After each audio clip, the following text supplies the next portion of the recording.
Hi,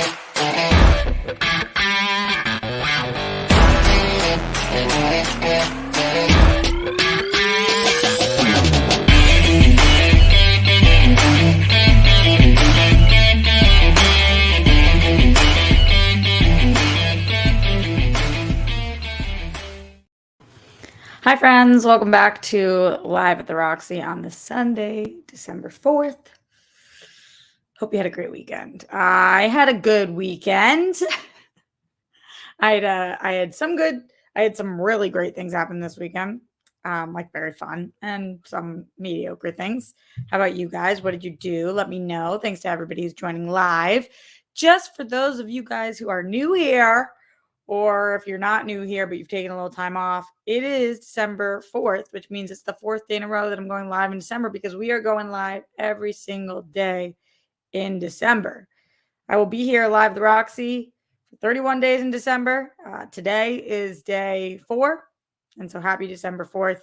I'm doing that because I know the holiday season is rough for you, possibly. Maybe some of you guys it's not rough, but a lot of us, it's kind of a rough season, and I wanted you guys to have a familiar face every day and just a little bit of consistency in your life. So I will be here, including Christmas, baby. And I hope you guys who need that little extra bit of support come join me. Or if you don't need that support and you're just like, I want to spread cheer to all the other people, please come one, come all. You are welcome here live at the Roxy. Streamlabs.com/Roxy Stryer. Supporting the Streamlabs has been a true bismal. I think people are buying their family for presents, and I get that. But also, you guys are supposed to be my boyfriends and girlfriends, so because I don't have any. So Mama needs diamonds. No, that's not true, but Mama does have to pay her rent. In this scenario, apparently I'm Mama. Okay. So a few things I want to talk to you guys about today. Are you guys starting to get those on your iPhone? I think they do it on other phones too, but those exposure messages again. Exposed. You've been exposed to COVID. You've been exposed to COVID. And it's like, I get it because I'm leaving my house again. I don't know that I prefer you to keep telling me I've been exposed because I went to a 180-person theater last night to see Mark Ellis. You know, what am I supposed to do? Not go see my friend anymore? I've been in this for 3 years. I got to go support his show. I went to go see Dorina DJ this week on Thursday because I was trying to be a supportive friend and also it was fun as shit. But I'm out here trying to support her art. That place was packed. We're back living life. I'm COVID testing every other day again, which is wildly expensive. I am washing my hands, taking my vitamin C, I'm taking my zinc, hoping that the 2 other times I've had COVID this year mean that I won't get it a third time. But we'll just have to see. So speaking of which, last night, Mark Ellis, good friend of mine, friend of the show. A lot of you guys know him. Stand-up comedian, tours around the country. One of the funniest people I know. He was taping his comedy special last night at a really cool theater in K-Town. And I was supposed to go with Dorina and Kate Mulligan. For those of you guys who know her, she's also a friend of the show, a good friend of mine. But Dorina wasn't feeling good again. Man, things are going around. So I went with Kate. But beforehand, she was like, oh, it's in Koreatown. Do you want to go to this place called We Spa first? And I was like, what's We Spa? I've never been to a spa before. I ain't no fancy bitch sometimes. I'm just like, I've never been there. And I'm really weird about anybody touching me. So I've never gotten a massage or anything like that. So she was like, no. It's this place called We Spa. This is big in Korea, but in K-Town, Koreatown, there are these spas where you pay $30 for 24-hour access to the spa. And there are steam rooms and saunas and jacuzzis. And it's like a whole thing, multiple floors. And the steam rooms have, or the saunas, there's like a salt sauna. And there was a clay ball sauna. And then there was a jade sauna.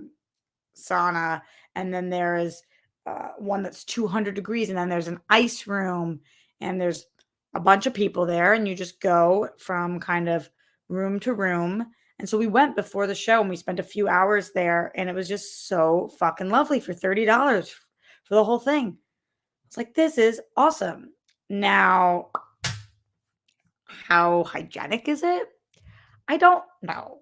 I was feeling a little skeeved because, I'm like lying in this salt pit and the place we spell's open 24/7.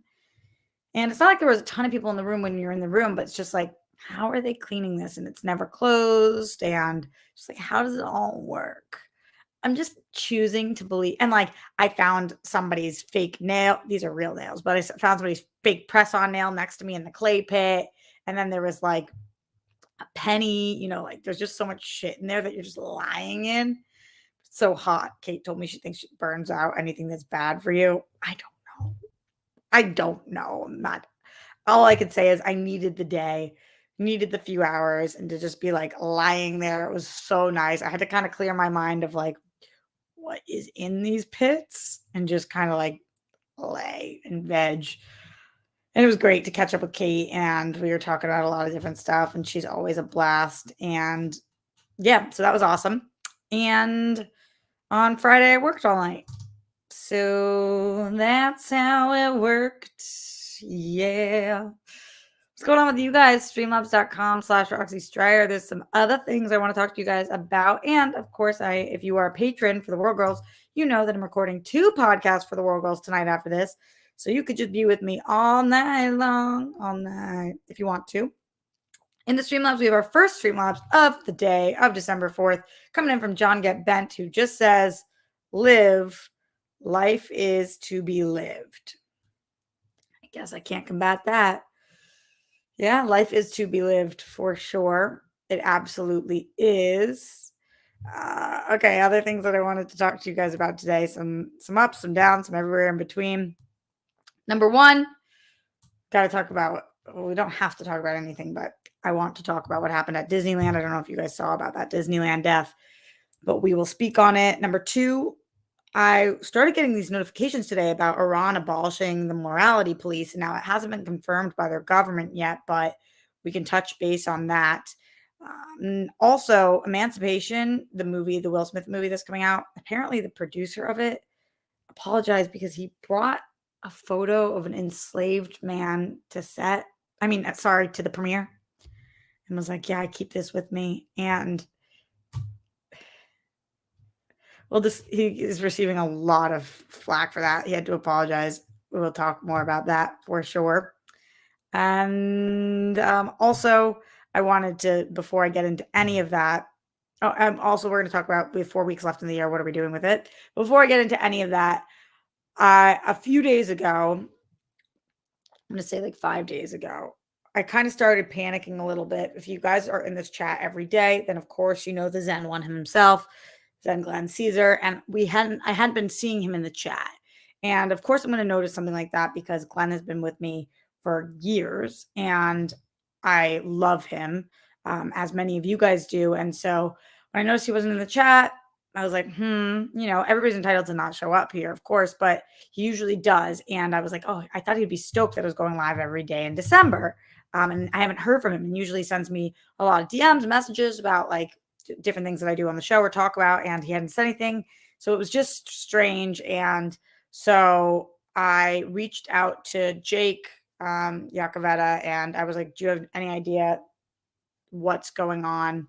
Oh, and I looked at Glenn's socials and he hadn't posted anything. So I just started to get a little concerned, and then reached out to Jake and said, do you have any idea what's going on with Glenn? And he said, oh no, what's going on with Glenn? And I was like, well, he hasn't been in the chat in a few days. And Jake was like, yeah, okay. So then I looked through my DMs and I saw that Glenn's brother had messaged me saying that Glenn was sick, but he didn't give any details. And so Jake had called Glenn a couple times. Glenn hadn't picked up. And so then Glenn got in touch with Jake got in touch with Glenn's brother, and Glenn's brother informed us that Glenn has had a stroke and he is recovering right now. And he gave us permission to share that with anybody who loves Glenn, which of course is everybody in here. So I'm thinking a lot about Glenn. I want to write a message to him and get it to his brother to hopefully read to him. I don't really know what kind of state he's in right now, but I've just been thinking about him nonstop. I just care so much about this guy, as I know that a lot of you guys do too. And especially because we know that his mom had been sick and then was in the hospital and then out of the hospital. It's just sometimes I think in life when it rains, it pours. And so um, I, yeah, I'm going to definitely write something to him. And I talked to Dee and Steph, and they had messages they wanted to share with him too. And I encourage you guys to do the same thing. Let's keep putting positive energy out there. The brother said that there's going to be a long recovery road for Glenn after this his stroke, and that not to expect him on here for a little while. So we're just going to keep putting positive energy out there, thinking about Glenn, hoping the best for Glenn, and sending messages and just making sure he knows how much he is loved by the rock stars, because he really embodies, he's the heart of the show, as you guys know. He's the Zen one himself. And not having his daily messages every day, it just feels fucking weird. It feels weird doing Live at the Roxy without Glenn. I mean, you guys know we get his every day. He sends in those incredible messages that remind us to breathe in and breathe out, and remind us about golden sparkles and winner chicken dinner and Rex the best, Rex number one, and all the beautiful things. Be you always and in all ways. And uh, he's just such a strong fighter, and we love him. So anyway, Glenn, in case you are able to listen to any of this, I hope you hear how much that we love you. And otherwise, we're going to find ways to get you messages and get you through this really fucking tough time. So much love to Glenn. And we're thinking about you, babe. We're really thinking about you and rooting for a very speedy recovery. Oh, man. Looking at the chat right now, you guys are the best. Oh, gosh. Like the days that he wasn't there, it was just a few days that I was just like, oh, I can just feel something's fucking wrong. And then, as always, I'm like, Jake, help. Can't figure anything else out by myself. Okay. So going to the show for today, again, streamlabs.com/Roxy Stryer. Super chat in, get your thoughts, questions, comments, concerns. Let's talk about what happened. I don't even know how to say this, because I guess it's not for sure yet, but have you guys been seeing about Iran and the morality police being abolished after the protests? Now, this is huge. The protests have been going on for about 3 months, the revolution, and the morality police are just about, I mean, some of the worst that we've ever seen have any power ever. So CNN said today, Iran says hijab law is under review as state media dismisses claims fear morality police has been abolished. So again, it's not confirmed yet, but this article says Iran's Attorney General Mohammad Jafar Montazeri said Thursday that Iran's parliament and judiciary are reviewing the country's mandatory hijab law. According to pre-reform outlet Entekhab, Montazeri was also quoted as saying Iran's feared morality police had been abolished, but Iranian state media strongly pushed back on those comments, saying the Interior Ministry oversees the force, not just the judiciary. CNN is reaching out to the Ministry of Interior for comment. So we'll see what's happening here. BBC also reported, this was 11 hours ago, they said Iran to disband morality police amid ongoing protests as Attorney General. Similarly, they said the same kind of thing. They also said the morality police had nothing to do with the judiciary and have been shut down from where they were set up. That was coming from Montazeri. And right now, it's like crazy that we live in 2022 and there's no mainstream. We're not getting mainstream media with Iran and what's happening. I'm not saying that mainstream media isn't reporting on it. Of course, I just said BBC, CNN. But what I mean is that it's all like, I heard it through the grapevine stuff. Like, you can't get confirmations from governments. I mean, we don't know what's going on. A lot of internet and social media has been shut down there. We're not getting facts immediately. The fact that I'm saying like 11 hours ago on Thursday, things that are just taking time for us to even know. Here in the States, when something happens, journalists report on it there. Obviously, they cannot. Number one, people's lives are extremely at risk, as we know that so many people are dying or being murdered there, journalists included. And so it's very difficult to get information out to the public one way or the other. So we don't know exactly what's going on right now with the morality police. We can only hope that they are completely abolished, as it's disgusting. And um, I'm starting to get a sense, and it seemingly is going to be an unbelievably painful however long this takes, but I'm just starting to really get the sense that this is going to fucking work. This revolution is going to work, and these brave people, especially the women of Iran, are fighting for something that they're going to achieve. And that does give me a lot of hope, even though it means in order to get there, a lot of hell is going to have to be walked through. So, just so much credit to people who just continue to fight. And even when people are getting murdered, when three-year-olds are getting arrested and women are getting murdered for having their hair shown, and on their way to being murdered, they're being raped so that they can't make it to heaven under their beliefs. Like, as horrible as all the stories that we are reading are, these women need to die. If they need to die, they need to die with purpose. We need to give that purpose, and that purpose needs to be change. They're dying for change, and they're giving their lives, which never should have to have been given, but for women to be able to live, truly live freely. So I'm starting to get the sense after seeing things. I'm like, okay, this is fucking horrible, but I do think that there is an end to this. And I'm hoping that that end is closer than some people could even realize. The world is so fucking um, aware now, I feel, about Iran, even though I just said that it's hard to get information to us. I don't, people back home, people, at least in the people that I speak to, which usually are people, I mostly have friends from this country, from England, from Australia, and from Mexico. And the people I'm speaking to from those places are all super fucking aware and on top of what's happening. And I'm just hoping that means that the world has been clued into the horrible treatment and what's actually taking place. And I don't think any country wants to be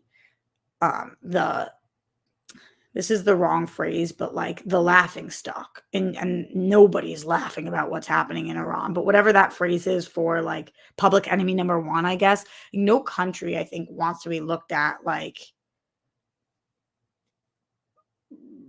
that. No country wants to be looked at like they're the ones who are fucking evil, horrible, and like, people do this stuff in secrecy. But when a light is brought to it and they feel so ugly and gross to the world, change is had.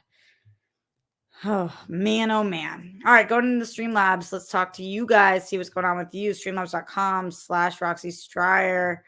And let's see our second Streamlab of the day. John Lestrina, let's go, Familia. He says, who you choose to be around you lets you know who you are. Han Lu, The Fast and Furious, Tokyo Drift. Glenn is the best of us. Get back to racing soon. Yeah, he is. He is the best of us, and he's going to get back to racing soon. Who you choose to be around you lets you know who you are. I agree with that. They always say you are the combination of the 5 people you spend the most time with and things like that. But I do believe show me who your friends are, and I'll tell you who you are. And yeah, we should think about that going into 2023 and who we keep in our lives. That part's not about Glenn. Glenn deserves all of us. None of us deserve, none of us deserve Glenn, but he is really the best of us. So much love to you, Glenn. Let's talk about what happened. Geez Louise, with some of these stories. Disneyland. This was so fucking sad to read, because it got sadder as you looked more into it. So a man died. And a lot of the articles said falling off of the parking structure at Disneyland. And then you look into it, and I guess you could call a suicide falling. But he jumped to, I would call it jumping. He committed suicide at the Disneyland parking lot, and that was just, it's like, people saw, people were, humanity sometimes is tough, man. People were posting videos and pictures of the body, and just like, what the actual fuck. This took place last night around 9 p.m., and police were on the scene, and some services were disrupted at the park, which again, least of anybody's worries. A number of Disneyland guests reported via Twitter and calls to Eyewitness Newsroom that trams were shut down at the park and people were walking back to their vehicles. Police said the Orange County Coroner's Office was also responding to the scene. And I don't want to spread information that I don't know to be a fact, but I read a couple of different places, and I don't know if this has been confirmed, but that he was there with his family that day, had a wife and kids, and just, oof, not positive that they were there, but that he had a wife and 2 kids, I think is what I had read, and that is just horrible. He was in his 50s, and he was at the Mickey and Friends parking structure in the theme park, and, like, just imagine being in a place in your life where you're like, I'm going to what is called universally the happiest place on earth, and I'm done. I'm just fucking done. And I remember my younger self, and I'm sure a lot of you guys were like this too. Maybe some of you even still are like this. Remember, I used to say things like, and I think even like my 23-year-old self, I'd be like, suicide's so selfish. Like, I would make blanket statements like that.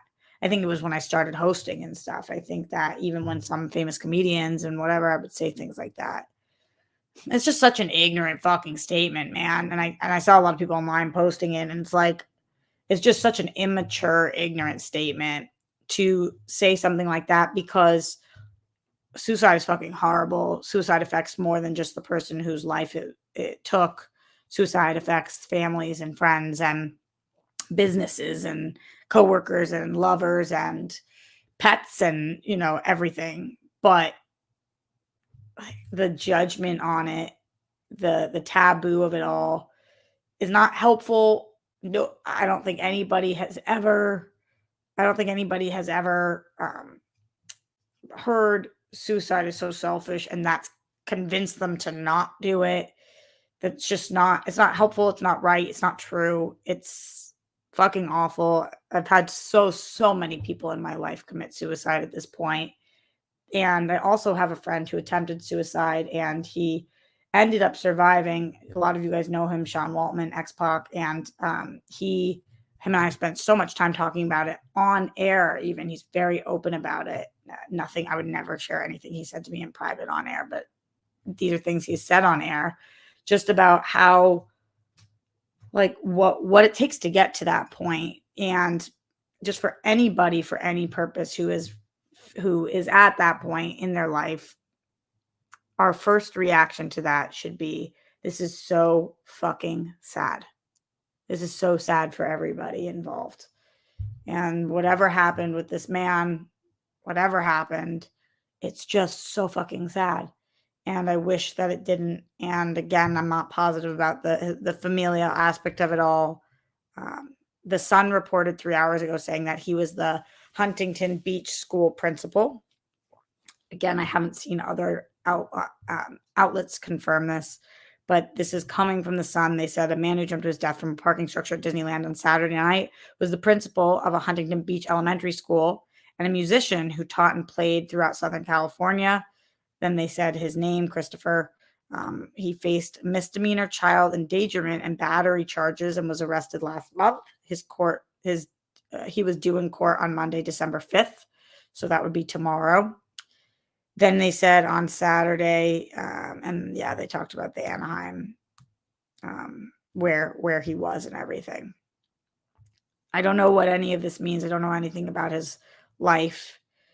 Let's see this next part. He said who was the principal at Newland Elementary School, left a lengthy post on his Facebook page on Saturday.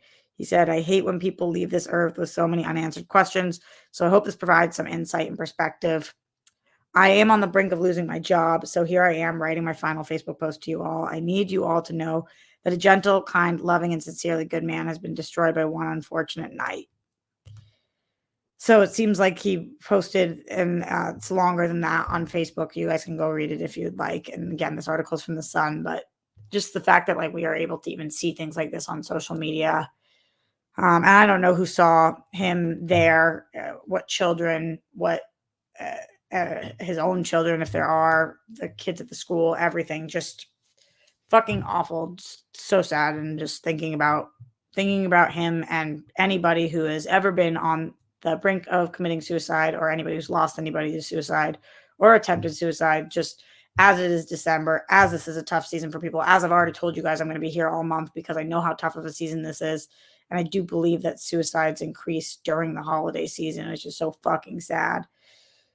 Oh gosh, I'm here. So, and the people in the chat were here. So just like, you can't be a rock star and say you don't have anybody, because by way of being a rock star, you have people. So you got to speak the fuck up and talk to somebody. You can't just suffer in silence.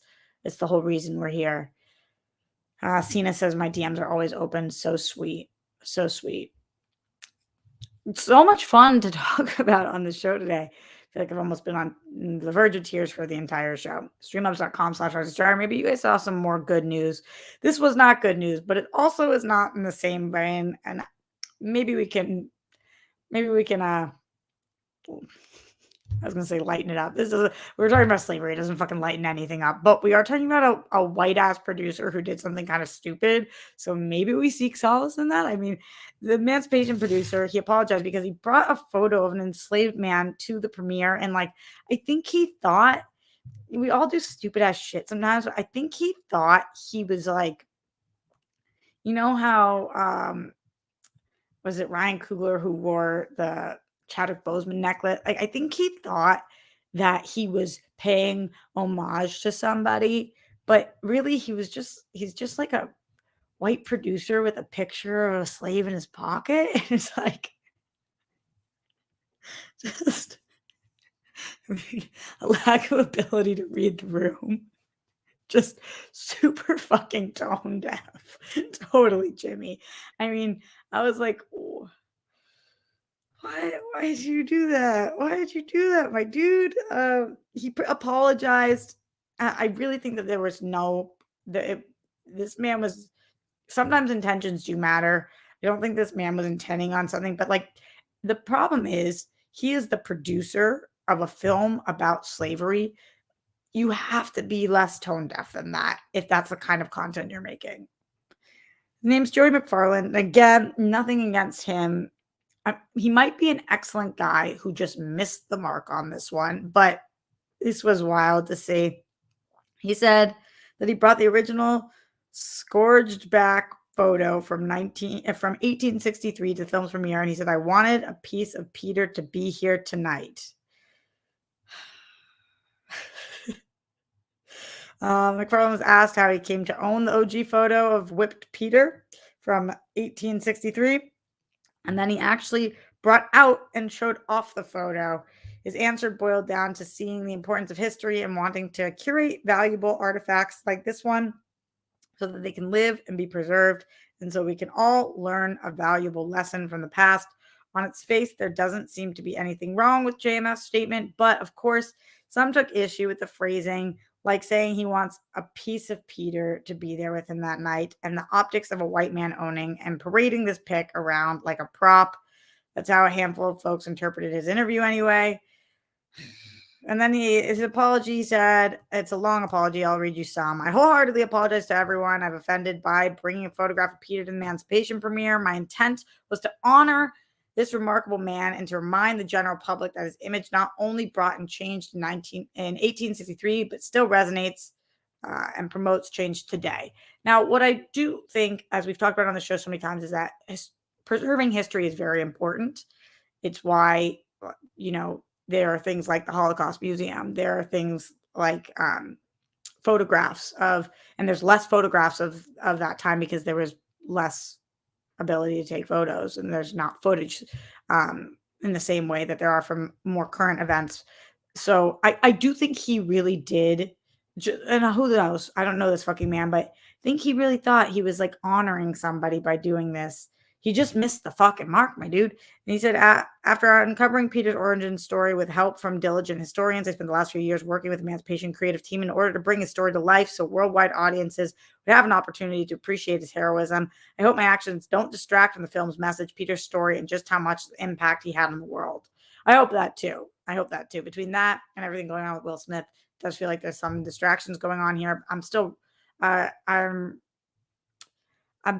think that I'm definitely going to see this movie, and I think that this guy missed the mark. So throughout the research and development of Emancipation, I discovered photographs of overlooked, historically important individuals whose stories also needed to be told. One paragraph from Martin Delaney is on loan to the National Portrait Gallery and current exhibit. My plan was always to donate the photographs and to the appropriate institution in consultation with the community. I believe there is no better time to begin that process than now. These photos, which existed before me, will be around long after I'm gone. They belong to the world. My goal has always been to find the right permanent home and make sure they are accessible to honor their significance. And most importantly, that the individuals depicted in the photographs are remembered and the stories are told with greatest dignity and respect. We can agree on that last part for sure. How do you guys feel about this? Would love to know from you. Streamlabs.com/RoxyStrider. Super chat in. What are your thoughts? Let me know how you're feeling about all this. And then I'm going to get out of here in the next couple minutes. Our third Streamlab of the day coming in from Jake Yacovetta to bring us to a lofty $10 for the day. Let's go, Jake. Said a friend who, okay, got to change my tone for this. Sorry, sometimes I don't know what you guys are going to say, and then I go in with the wrong tone. A friend who committed suicide hit me up to go to a party the night before. He was his normal happy self, and we had a great time. But it turns out he did that for his close friends. I think we wanted to find happiness again. He wanted to find happiness again, but didn't. I wish there was a sign. I think we all wish that, but that's why they always tell us there's nothing we could really do. Because if it wasn't that night, it very well could have been another. And you just can't live your life thinking that anything, and I know you're not saying this, but none of us can think that anything is our fault that we didn't do.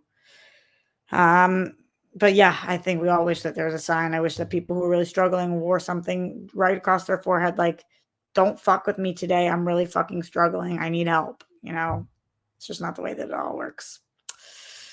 Going back to the previous story, Cena in the chat says, I mean, good intentions, but also what the fuck? Yeah, definitely. Joseph says, I don't think it was intentional, but I didn't think the guy in the picture would want to see his life like this. At least people saw the picture, what it's based on.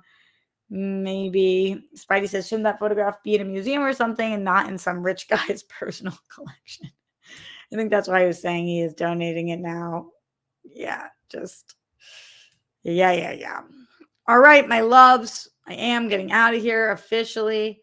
I will be back. So for those of you guys who are patrons, we are taping 2 episodes of The World Girls tonight on Patreon. The first one is with Dr. Drea Letamendi, and we are talking about social media. The second one we are talking about the 10 best things that happened in 2022. And the reason why I want to plug that for a second is because I know we are talking about some shit things all the time here, and this world is fucking tough, but we wanted to do an entire podcast focused on the best things that have happened and not things in our personal life, things on the planet that have happened in 2022 that rock, so that we can focus on that. So if you need a little bit of a pick me up, please check that out over there tonight. I'll be back here tomorrow live with Roxy. I will also be on the John Carney and Julie Buck show in the morning. If you live in St. Louis, please check me out. I give TV picks over there. And I will also be doing another episode of The World Girls tomorrow, so you can check that out. And I'll also be doing a taping tomorrow. I don't know if I can tell you guys of what yet, but you'll be hearing about that soon. And then on Tuesday, I'll be here with you guys probably in the morning time. And Wednesday, I'll be here and then live with The World Girls at night. So those are some of the things, just so y'all know. Yep. Okay, my loves. Thank you so much for being here. If you have been watching me and are going to be watching me every day for December, please consider supporting me through Streamlabs, Super Chat. Even $1 goes a long way. $5, $10, $15, $20, $100? No way. That didn't really happen. That would just be my face if it did. I appreciate you guys. And I have more updates for you guys. Some of you have been asking me about certain companies that I've been working for. I have things to tell you guys about that we will talk about this week. But anyway, I could really use your guys' support right now. And I know that a lot of you guys can use my support. So hopefully me being here means something to you. I know it's a tough time for people though. So just do what you can. Appreciate you always. And as Glenn says, always and in always. Much love. Stay safe. Stay sane. Put down the toilet seat and the lid. We don't want those flumes. Don't tremble with the Holocaust. Justice for all people lost their lives due to excessive force. My body, my choice. We are with the women of Iran. Wherever you are on the rainbow, we love you. And I think until we got him back, we got to figure out good sign-off words to end with Glenn having a safe recovery. I don't know what you guys think. Maybe breathe in, breathe out, or something about golden sparkles. Let me know in the comments how you guys think we should close the show. Thinking about Glenn every week. Okay, much love to all you guys, and I'll see you in 19 minutes for the World Girls. Later.